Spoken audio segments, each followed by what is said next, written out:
Iran মিশর ম্যাচকে পুঁজি করে বিশ্বব্যাপী সমকামিতা প্রমোটের চেষ্টা চালাচ্ছে মার্কিনীরা। দুই মুসলিম দেশের ম্যাচের দিনকে পুঁজি করে মানবতার ইতিহাসের সর্বনিকৃষ্ট ও লজ্জাজনক সংস্কৃতি প্রচারের জন্য রীতিমতো ফুঁসে উঠেছে মুসলিম বিশ্ব।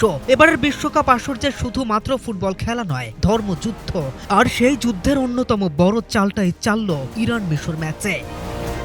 পবিত্র কুরআন চুমু খেয়ে বিশ্বকাপে অংশ নেয়া ইরানের ম্যাচের দিনে পৃথিবীর সবচেয়ে জঘন্যতম পাপকে প্রমোট করার বিষয়টা নিয়ে ইতিমধ্যে মুসলিম বিশ্বে বইছে প্রতিবাদের ঝড়। মানবিকতাকে এভাবেও কলঙ্কিত করা যায়, একটা বিশ্ব আসরকে এভাবেও সমালোচিত করা যায়।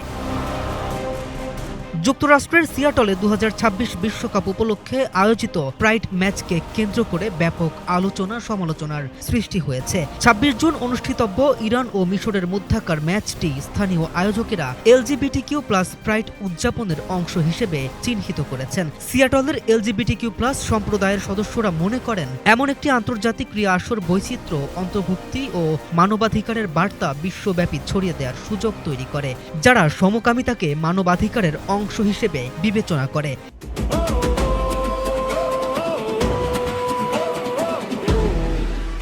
তবে ইরান ও মিশরে যেখানে সমকামিতা কঠোরভাবে সীমাবদ্ধ ও শাস্তিযোগ্য, তাদের ফুটবল কর্তৃপক্ষ এই উদ্যোগের বিরোধিতা করেছে। স্থানীয় আয়োজকেরা জানিয়েছেন, প্রাইড ম্যাচ উদযাপন সিয়াটলের দীর্ঘদিনের ঐতিহ্য এবং বিশ্বকাপের আগেই ম্যাচটিকে প্রাইড ম্যাচ হিসেবে নির্ধারণ করা হয়েছিল।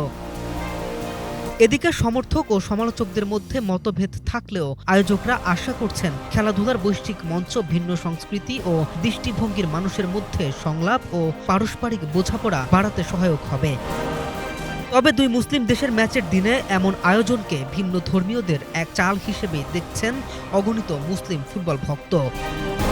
KM রাফিন, নিউজ 24।